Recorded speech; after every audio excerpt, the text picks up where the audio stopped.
Hi hello viewers and subscriber. நம்ம இன்றைக்கி என்ன பார்க்க போகிறோன்னா, இந்த தேங்காய் மரத்துலேருந்து இந்த சின்னதாக கீழே விழுல அந்த தேங்காய் பிஞ்சு அதை வச்சு ஒன்று செய்ய போகிறோம். இதெல்லாம் சின்ன வயசில் தான் நாங்கள் செஞ்சு விளாண்டோம். இப்பயும் நாங்கள் செஞ்சு விளையாட போகிறோம். என் தம்பி இப்போ செய்ய போகிறான்.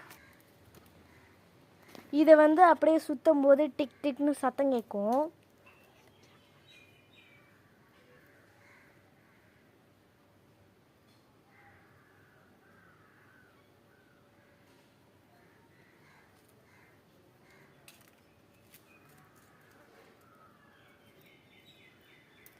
இப்போல்லாம் சின்ன வயசில் தான் நிறையா தென்னை மரம் இருந்தது. அப்போல்லாம் கீழே விழும்போதெல்லாம் பொறுக்கிட்டு தேர் செய்வோம். இந்தமாரி டிக் டிக்னு செஞ்சு விளையாடுவோம். சூப்பராக இருக்கும்.